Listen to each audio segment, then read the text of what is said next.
सद्गुरु बसवलिंग शिवाचार्य महाराज की ज्ञानानंद शिवाचार्य महाराज की संत शिरोमणि गोस्वामी महाराज की वैराग्य नदी अर्कमाने माता की त्रैलोक्य संपदालय समुल्लेख विद्ये सच्चिदानंद रूपाय शिवाय ब्रह्मणे नमः।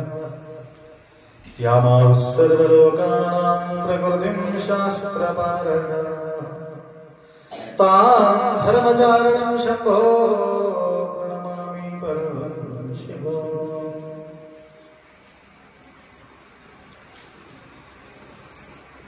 यद्भासा भासते विश्वं यस्सुखेनानुमोदते नमस्तस्मै गुणातीत विभवाय परात्मने। त्रिकालवंदनीय प्रातस्मरणीय पूज्य गुरुवर्यांचे स्मरण करू।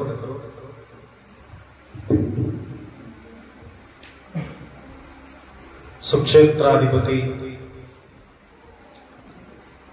मन्मथ माऊलीचा पावन सानिध्यात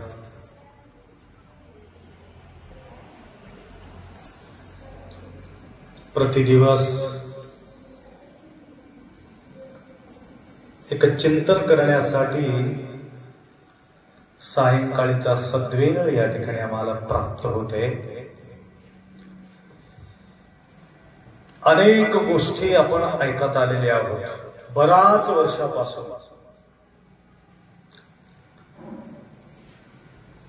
प्रत्येक वर्ष विजिट देणारे काही या ठिकाणी भक्त आहेत। माताजी भरपूर वर्षापासून त्यांचे आगमन होते। त्या प्रकारे अनेक माता या ठिकाणी नामचिंतनाचा फलस्वरूप माऊलीचा सानिध्यात सेवाही घडतो व तसेच या ठिकाणी आपण सेवा केलेले प्रतिफळ सुद्धा या ठिकाणी प्राप्त होतो।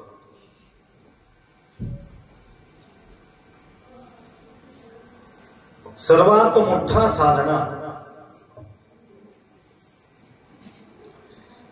साधना कोणती आहे?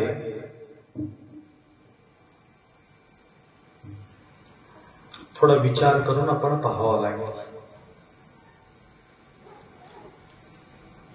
साधना करणं सोपं नाही। अनेक प्रकारचे साधना आहेत, अनेक प्रकारचे योग आहे। हठयोग, लय योग, लंबिका योग, भक्ती योग, शांती योग, ह्या अनेक प्रकारचे योग आहेत। योग न साधकी म्हणून शिवपाठामध्ये तुम्ही ऐकलेले आहात। योग साधना कठीण आहे। एक ठिकाणी कठीण सांगितलं, एक ठिकाणी भूषण सांगितलं। तयाचे भूषण, योगियांचे भूषण प्राणायामादिक जे आहे ते योगियांचे भूषण आहे। एक ठिकाणी सांगतात योग साधना फार कठीण आहे, साधना अवघड आहे म्हणून सांगितलं। एक ठिकाणी भूषण सांगितलं। अवघड गोष्टी करायला अवघड होते, मग काय करावं? अवघड तर होते, केल्याशिवाय जमत नाही। कसं करावं लागतं? ध्यान लागत नाही, जप करणं कंटाळा येतो, पूजा करणं सुद्धा मन लागत नाही। या सगळ्या गोष्टी मन लागत नाही, मन प्रसन्न होत नाही।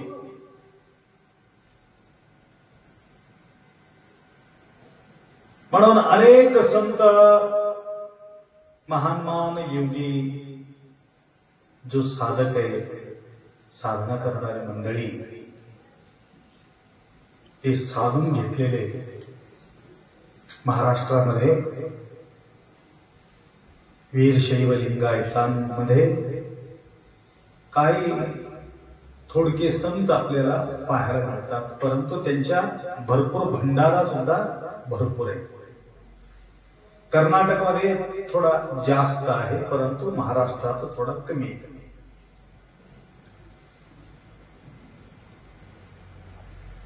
तरी सुद्धा त्यांच्या जो अनुभवाचा जो अभंग आहे फार अनमोल आहे. विचार करण्यासाठी मजबूर होतो माणूस. ज्यावेळेस सखोल आपण त्या गोष्टीबद्दल विचार केल्यानंतर त्यांच्या लक्षात येते काय काय महान महान विचार त्यांनी रचना करून ठेवले. हे साधनात सापडणारे शब्द आहेत. म्हणून त्या संतांपैकी एक महान संत लिंगेश्वर प्रभू आपल्या समोर ठेवले. काय म्हणून? तुम्हाला साधना होत नाही, तुम्हाला पूजा होत नाही, तुम्हाला जप होत नाही, तुम्हाला तप होत नाही, त्या सगळ्या भानगडी कशाला करत बसायचं? सोप्पा उपाय सांगतो तुम्हाला. सोप्प, नो टेन्शन नो प्रॉब्लेम. प्रॉब्लेमच नाही माय. सोप्पा उपाय. कितीतरी वर्धशंकर झाले, कितीतरी रुद्रपाठ झाले, कितीतरी झाले गंधेगुडी माताची. डेली रुद्राक्ष करते माता.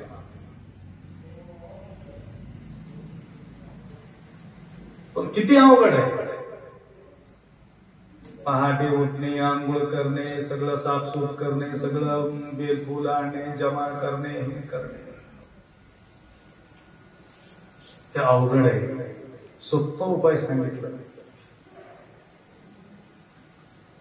गुरु ध्यायी सार नाही. सोप्पं साधन आहे. सद्गुरु माऊलीचं ध्यान करणं म्हणजे सोप्पं साधन. दुसरा साधन आम्ही करू शकत. सोप्पं साधन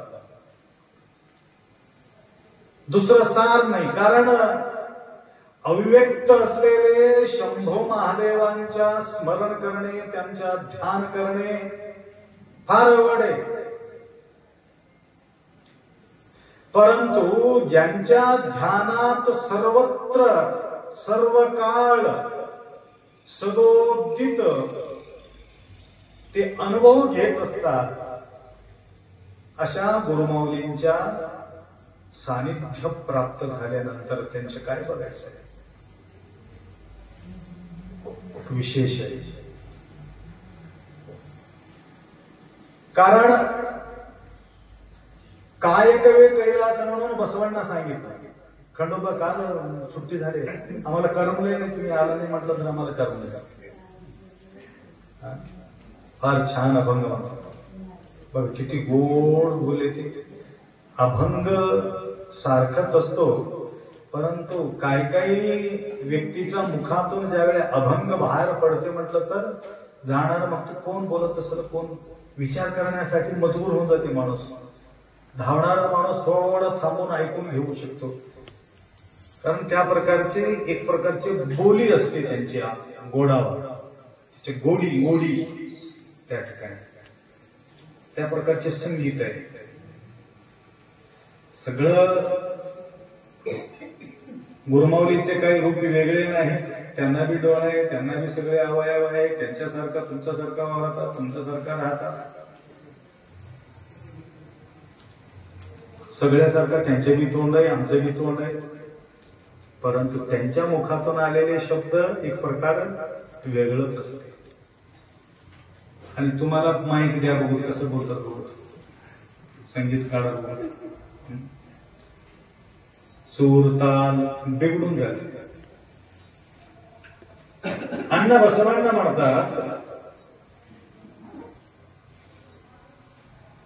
अव्यक्त असलेले शंभो महादेव आम्हाला या ठिकाणी आपल्यावर कृपा केलेली आहे, म्हणून हे मनुष्य जन्म मिळाले. तर या जन्मात येऊन प्रत्येक व्यक्ती त्यांच्या कार्य करणं फार गरज आहे. जे जे काही तुम्हाला काम सोपविलेले आहे ते काम तुम्ही निष्ठेनं करावं.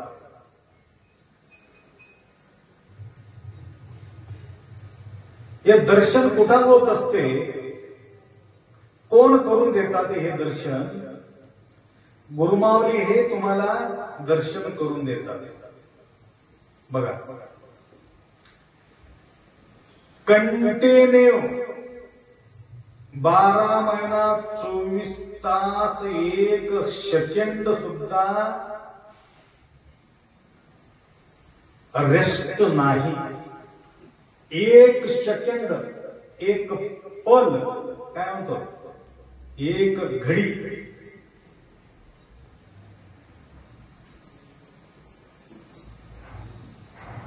एवढं कंटिन्यू काम चालू आहे. कोणाचं? शिव भगवंत शंभू कैलासपतीचं कंटिन्यू चालू आहे काम. त्यांनी एखादी काम रोखविलं, गेला समजा, करंट गेला समजा,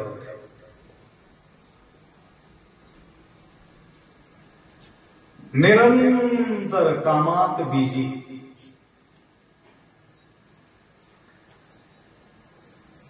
सूर्य काम करत आहे, चंद्र काम करत आहे, भूमी काम करत आहे, वारा काम करत आहे, पाणी काम करत आहे. आता भारत बंद म्हणल्यासारखं ते बी एक दिवस बंद म्हणलं तर कसं होईल? माय सूर्य बी एक म्हणला कट्टाळून गेलो, किती म्हणून यावं म्हणून आता येणारच नाही. 1-2 दिवस रजावर जातो म्हणलं तर हाहाकार होऊन जाईल. सती अनुसया कोणीतरी अडवले होते ना त्याला, किती परेशान होते. देवी देवता किती परेशान झाले होते. त्याला रोखविले होते, त्या सूर्याला सुद्धा रोखविले होते. तेवढा ताकद सती जवळ असते. कंटिन्यू काम चालू आहे त्यांचे, संपूर्ण ग्रहाचं अविरत कंटिन्यू चालू आहे. त्या प्रकारे शंभू भगवान अंतर्यामी शिव कंटिन्यू काम करू लागलेले आहेत. क्षणोक्षणी प्रत्येक जीव जंतूला सांभाळण्याचं काम त्या शंभूचं आहे. आणि तसा अंतर्यामी असलेले, अव्यक्त असलेले शंभू भगवंताला समजून घेतलेले कोण आहे? सद्गुरू आहे. म्हणून साकारात असलेले सद्गुरुनाथांच्या सानिध्य लाभ करून येणे. गुरुध्यायी गुरुध्यायी सार नाही. दुसरं कोणती होईल? गुरु सेवेचे संकल्प हेच माझे पूर्ण तप. सेवेत का असावं? अण्णा बसवण्ण म्हटलं, पूर्वी तुम्हाला सांगितलेले आहे म्हणे, तुम्हाला गुरुमाऊलीचा सेवेत असल्यानंतर तिथं काय काय लागतो तुम्हाला माहिती आहे. शिवभक्तांचा सेवा करण्यासाठी सद्गुरु माऊली तुम्हाला सांगत राहतात. शरणांचा सेवा सद्गुरुनाथ सांगत राहतात. भक्तांचा सेवा, या ठिकाणी भक्तांचा सेवा आहे ना. आपल्या अवतीभोवती असलेल्या लेकरांचे काय आहे? भक्तांचा सेवा आहे. भक्तांचा सेवा केल्याने काय होते? अण्णा बसवण्ण म्हटले त्या गोष्टी. अरसन मनेय अरसिया गिप्पोदक्किंता ಶಿವಭಕ್ತರ ಮನೆಯೊಳಗೆ ದಾಸಿಯಾಗಿಪ್ಪುದು ಕರಲೇಸಯ್ಯ. राजाच्या राणी झाल्यानंतर तर तुम्हाला काय मिळणार नाही? राजाच्या राणी. कोणीतरी बघायला आले मुलीला, मुलगा काय करतो, त्याला पगार किती आहे, महिन्याला किती कमाई करतो, त्याच्या बिल्डिंग किती आहे, त्यांच्या शेत किती आहे, त्यांचा शिवार किती आहे. आता आले होते, मध्ये बोलत होते, अप्पा 13 लाख रुपये पॅकेज आहे, 4 बिल्डिंग आहेत उस्मानाबादला, आणि दुसरं काय काय काय बोलत होते. मी तेवढं काही लक्ष दिलं नाही, तरी सुद्धा ते बोलत होते. आणि तुम्ही एखादी त्या मुलीला तुम्ही एखादी फोन केलं तर आम्ही जुळून घेतात, तुम्ही बोला, तुमचे गोष्टी ते ऐकतात. म्हणून ते लिंक लावण्यासाठी माझ्याकडे आले होते. म्हणजे आमचा आवड काय असते, त्या ठिकाणी गेल्यानंतर अनेक प्रकारच्या सुविधा आमच्या मुलीला मिळू शकते म्हणून आई वडिलांच्या धोरण असते. राजाच भेटल्यावर राणी व्हायचं असेल तर किती सुविधा मिळेल? राणी झाल्यावर किती सुविधा मिळेल? भरपूर सुविधा मिळते. परंतु बसवण्णा काय म्हणतात, राजाच्या राणी होणं मला मान्य नाही, शिवभक्तांच्या घरी दास होणं मला मान्य आहे. कारण का प्रश्न पडतो तिथं. कारण एवढंच, राजा असेल तर काय ऑर्डर करणार? घे तलवार म्हणणार, घे बाण म्हणणार, घे चाकू म्हणणार. लक्षात आलं? हाताळी सजवून ठेवली की नाही?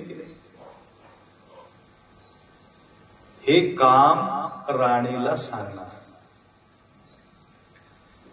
शिवभक्तांच्या घरी सेवक झाल्यानंतर काय सांगणार? लवकर बिलपत्री घेऊन ये, फूल घेऊन ये, विभूती घेऊन ये.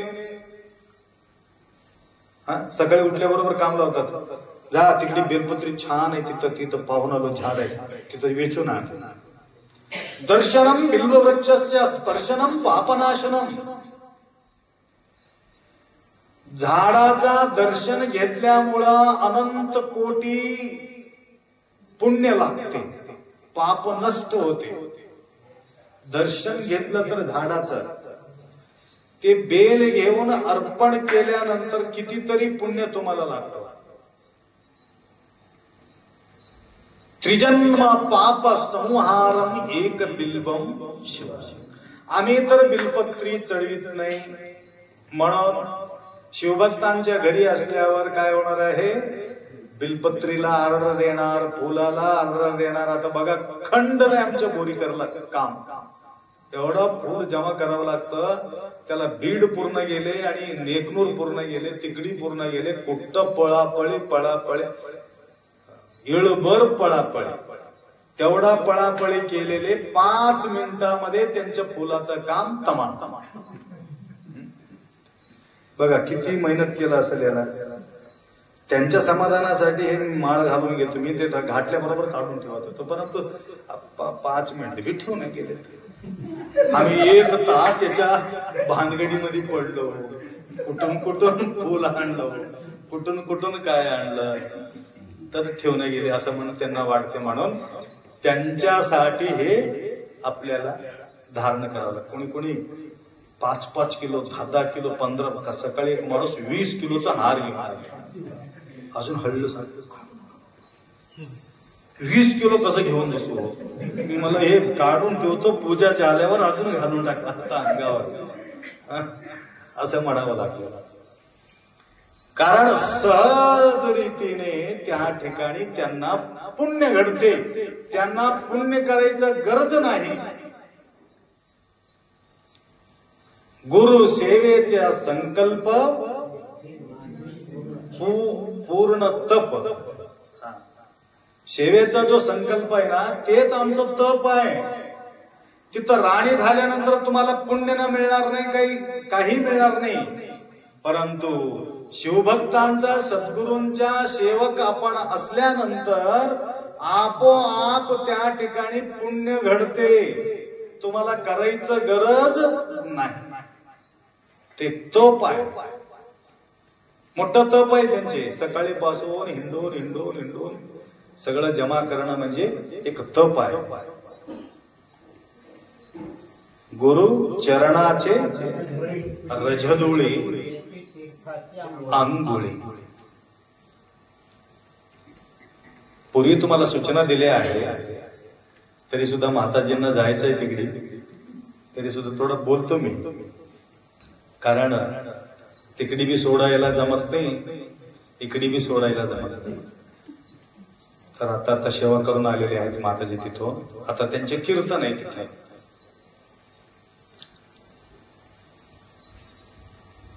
गुरुचरणाच्या रजधुळी तीर्थाचे अंगुळी. शील संगव्वा म्हणून एक महान महिला होऊन गेले कर्नाटकमध्ये. शील संगव्वा, त्यांचे नाव शील संगव्वा. शील संगव्वा म्हणजे सवळा करणारे माता. शील म्हणजे सवळा, कर्नाटकमध्ये शील म्हणतात.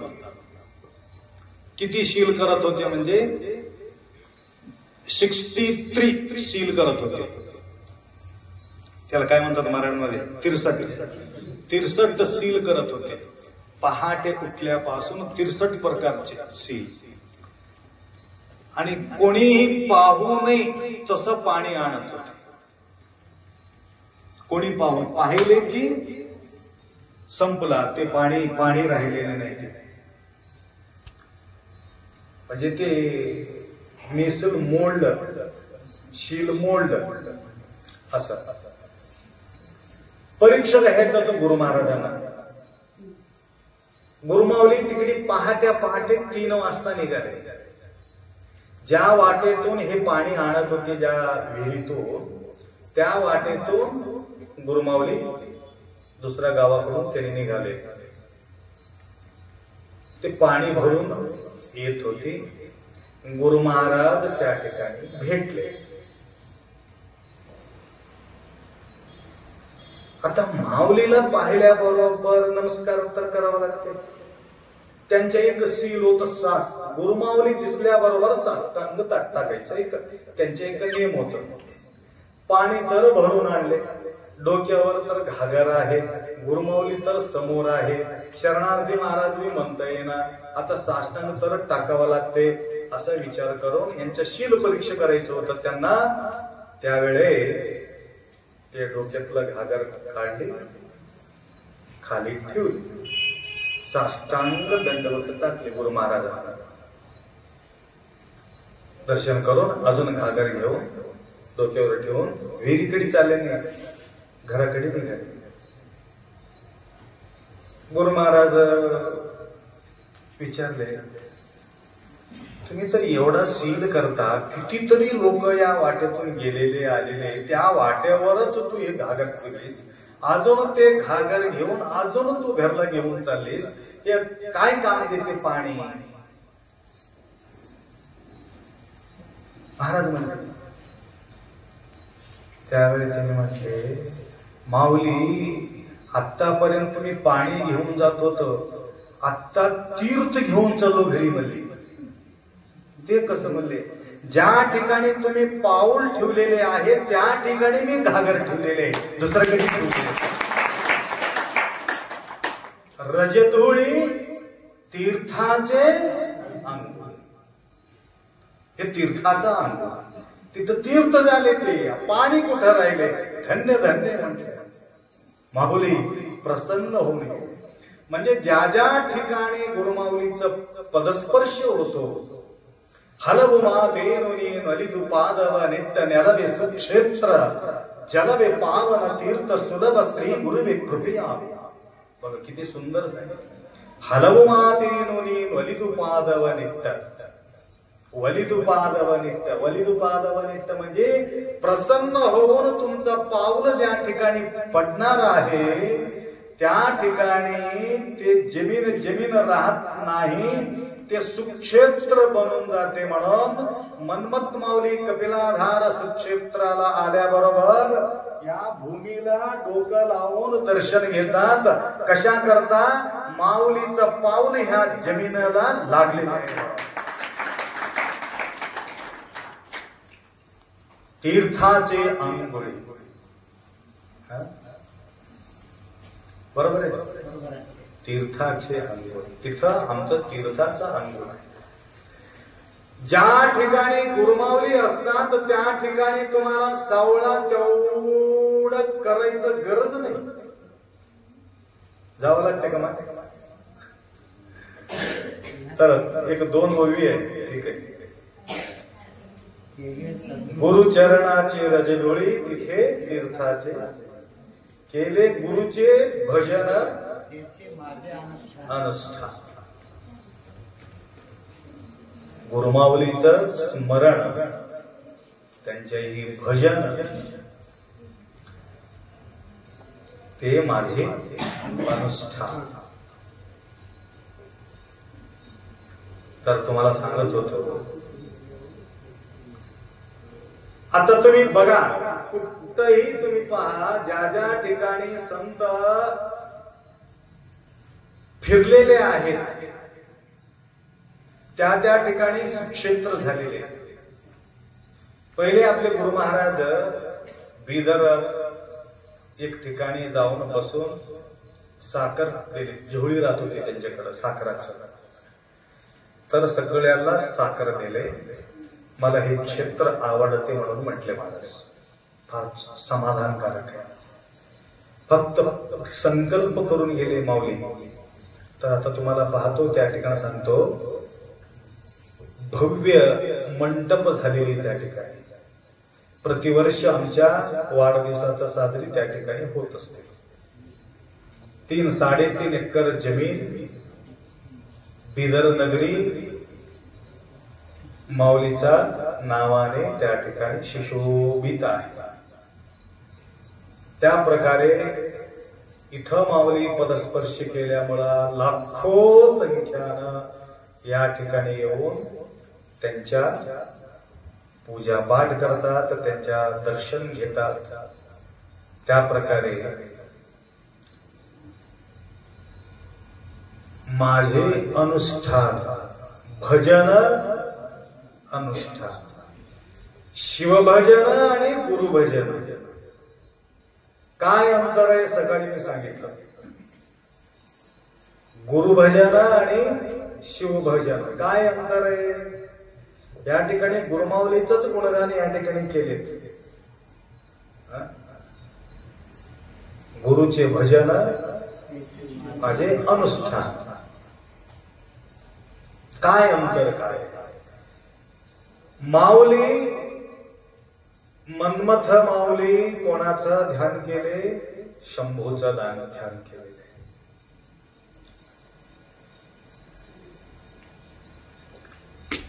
शंभू कधी प्रसन्न होतो? बराच वेळ तुम्हाला बोललो मी.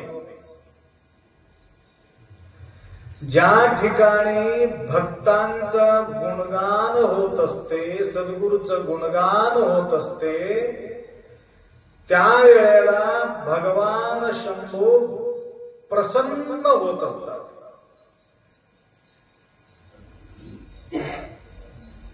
गुरुरूप हे कोणाचे? मूळ कैसे त्यांचे. मूळ काय आहे त्यांचे? मूळ स्वरूप शिव आहे. परंतु आपल्या सर्वांच्या कल्याणासाठी, सर्वांच्या हितासाठी त्यांना नररूप धारण करावं लागलं. भर्गो नराकृती, नराचा आकृती घेऊन या भूतलावरती त्यांना यावं लागलं.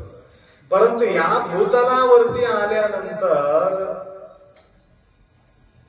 गुरु म्हटलं, फक्त भगवा कपडा टाकले की गुरु होत नाही, हे पक्का दिमागात घ्या. लक्षात आला का? कपडा घातलं, विभूती लावलं, लिंग घातलं, संपला, झाला गुरु नाही. त्यांच्या शोभा काय आहे? गुरुमाऊलीचा शोभा कोणती आहे? अविद्या, अस्मिता, राग, द्वेष, अभिनिवेश या क्लेशापासून मुक्त असलेले व्यक्ती गुरुमाऊलीचं लक्षण असते. आणि सर्वांचं हित बघणं त्यांच्या एकमेव उद्देश असते. यारे यारे लहान थोर, गरीब श्रीमंत, राजा रंक सगळं सारखेच पाही, समदृष्टीने न्याहाळी, निर्विकार, निर्विकारी असावं, मृदुभाषा असावं, अनेक गुण, सद्गुण त्याला म्हणतात. ओम शांतीचे 7 गुण काढले त्याने एवढं. सुख, शांती, आनंद, पवित्र, प्रेम, ज्ञान, शक्ती, हे 7 गुण त्याचा शृंगार आहे. आपण काय म्हणतो? अहिंसा, सत्य, अस्तेय, ब्रह्मचर्य, दया, क्षमा, दान, पूजा, जपा, ध्यान, इथे धर्मस्य संग्राम. धर्मपरायण असावं. धर्मपरायण नसेल तर त्याला गुरु मानण्यामध्ये काही अर्थ नाही. धर्मपरायण, धर्मपारंगत असावं. म्हणून जो धर्मपारंगत आहे, परायण आहे, आणि ज्यांच्या सानिध्यात गेल्यानंतर थोडस बसावं वाटते, कीर्तनच्या वेळ झाला तरी सुद्धा जाऊ वाटत नाही, त्या ठिकाणी बसावं वाटते, मला तर समजून घ्यायचं ते ठिकाण छान आहे. लक्षात आलं? तुम्हाला बी जायचंय का? हे आमच्या मंडळी भीतच आहे, काळजी करू नका, 5 मिनिटांमध्ये उरकून टाकतो. ते अनुष्ठान, लिंगेश्वर वर्म, हे वर्म सांगितले लिंगेश्वर प्रभू. हे वर्म जाणून घ्या. तर हे तुम्हाला साधनापासून साध्य होऊ शकत नाही. म्हणून सद्गुरूच्या सानिध्यात राहिलं, ऑटोमॅटिक तुमचा साधना सफल होऊन जाते. काय करावं? वेळ मिळत नाही, राहायला वेळ मिळत नाही. भारती माता नगर मध्ये राहतात, अहमदनगर की रांजणगावच्या पलीकडे. एक दिवस मी रांजणगावला जाऊन थांबलो. अप्पा मी रांजणगावला आहे, तिथं थांबले. मी पुण्याला गेलो होतो, वाटात उभा राहिली होती माताजी शबरी सारखं. तर त्या ठिकाणी उभा राहून रांजणगावच्या पुरा मंदिर मध्ये घेऊन जाऊन दर्शन करायला लावले. तेवढं ओळख आहे त्या रांजणगावची त्यांना. आलं का लक्षात? भरपूर अवती सगळ्या व्यक्तींचे ओळख त्यांना आहे. एवढं अतूट अभ्यास आहे. 5 जगद्गुरूच्या सानिध्यात वावरलेले आहे. कुठही गुरुमावली ज्या ठिकाणी आगमन होत असते त्या ठिकाणी त्यांच्या भेट त्या ठिकाणी होणार म्हणजे होणार. तर अनेक अभ्यास त्यांनी केलेले आहे. तरी सुद्धा कसं शबरी सारखं भोळी सारखं दाखते. मरुळ शंकर देवासारखा आहे. मरुळ शंकर देवा तसंच त्या पत्रोळीमध्ये पडून होतं, कोणाच्या लक्षातच नव्हते. ते 12 वर्षाच्या नंतर तो भेटला. हे बघ किती मोठा रत्न या ठिकाणी सापडलेले आहे. तर या माताजींचं आमचं भेट म्हणजे युट्यूब मधून झालेली आहे. युट्यूब मध्ये ऐकले, प्रवचन भजन वगैरे सगळं ऐकून नंतर धावून पहिले मनमतमौलीला आले की काही नाही, नंतर तमलूरला आले. सगळीकडे आमच्या भेट घालत राहिले. सांगे म्हणजे गुरुमाऊली जवळ राहावं असं काही नाही. गुरुमाऊली जे सांगतात ते शब्दाच्या सानिध्यात असलं तरी सुद्धा त्यांच्या सानिध्यात राहिलेले तुम्हाला पूर्ण. मोबाईल घेऊन बसला तरी सुद्धा तुमच्या गुरु महाराजाजवळच होतो. मोबाईल घेऊन दुसरं काहीतरी बघत बसलं तर गुरु महाराज कुठंतरी पळून जाते, राहील जवळ कशाला जाते. त्याच्यामध्ये हजार हो म्हटलं की महाराज येणार. कुठल्याही महाराजाला तुम्ही मोबाईल मध्ये बोला, तंदूरचे महाराज म्हटल्या बरोबर महाराज हाजीर. एवढा सुविधा केलेल्या आहेत, परंतु आम्हाला बोलतच नाही. फार कमी लोक बोलतात तुमच्यासारखे. लक्षात आलं का? बोला मग घरी गेल्यानंतर आम्हाला बोला, बगर पैसे काय द्यायचं नाही घ्यायचं नाही. खुलजा शिमशिम म्हटलं की झालं, दरवाजा खोलून झाला. उघडदार देवा आता उघडदार देवा. दरवाजा उघडून जाते मोबाईल मध्ये, युट्यूब मध्ये. लक्षात आलं का? आणि दरवाजा उघडून सोडायचा नाही, संपूर्ण उघडल्यावर महाराज काय सांगतात लक्षपूर्वक श्रवण करणे. म्हणून श्रावण मासातील श्रवणाबद्दल माताजी फार सुंदर सांगितले आतापर्यंत प्रवचन. हे श्रावण मास आहे, तुम्हाला 11 मास तुम्हाला ऐकणं होत नसलं तर 1 मास तर असा श्रवण करा, असा श्रवण करा, सर्व धुवून जायला पाहिजे, स्वच्छ व्हायला पाहिजे, क्लिअरिटी व्हायला पाहिजे. म्हणून त्या मंगलमय प्रसंगी कालवे कीर्तनकार आले होते. कीर्तनकार येऊन त्यांनी सुद्धा काही मार्गदर्शन या ठिकाणी केलं. वेळाचा अभाव असल्यामुळे माताजींचं या ठिकाणी मी प्रवचन करू शकत नाही. त्यांनी सकाळी त्यांना वेळ मिळाला तर अजून प्रवचन करायला लावत या ठिकाणी. तर एवढा अपेक्षा व्यक्त करतो. लिंगेश्वर माऊलीचा कितीही गुणगान केलं तरी सुद्धा कमी आहे. अनुभवी संत आहे आणि अनुभवाचा वाणी आमच्या समोर त्याने ठेवलेली आहे. आपल्याला निवडायचं आहे आणि शोध करत आपला वेळ वाया न जाता. आता आम्ही एक मशीन आणलो माहिती, आता खोलून बघितलो, उगा त्याला काहीतरी खोलून बघितलं तर काहीतरी फिटिंग केलं, काहीतरी गडबड होऊन गेलं तर गोंधळ कशाला. म्हणून त्याला गुरु लागते. अनुभव असलेल्या माणसाला सांगून टाकले की भानगडी फिटलं. तसं आम्हाला काही कळत नसलं, गुरुमाऊली जवळ येऊन बसलं तर संपलं, कामच तमाम होऊन गेले. तुम्हाला काय करायचं गरज नाही. म्हणून असा हा सुंदर मार्गदर्शन. लिंगेश्वर म्हणे वर सांगे वर्म, गुरु तोची परब्रह्म. परब्रह्म स्वरूप सद्गुरुनाथाचा सानिध्यात असल्यानंतर शोध घ्यायला पाहिजे. अशा प्रकारे ब्रह्मलीन असलेले श्रोत्रियत्व ब्रह्मनिष्ठत्व जो पालन करत आहे त्यांच्या सानिध्यात शोध घेत राहा आणि त्यांच्या जवळ जावा आणि तुमच्या मनातील शंका जी आहे त्यांच्या समोर मांडा, तर तुम्हाला त्या ठिकाणी समाधान मिळेल. आमचा शंका वेगळं वेगळंच असतो. नवरा ऐकत नाही, बायको ऐकत नाही, तसं झाले, असं झाले, अंक टमक, हेच आमचा प्रश्न असतो. परंतु हे लिंगेश्वर प्रभूचा जो प्रश्न आहे तसला प्रश्न आपण घेऊन जाऊ शकत नाही. तर तसा सद्बुद्धी भगवंत तुम्हाला कृपा करो एवढा अपेक्षा व्यक्त करून 2 शब्द या ठिकाणी विराम करू. सांबजे नमः पार्वते हर हर हर हर हर हर.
Vedanta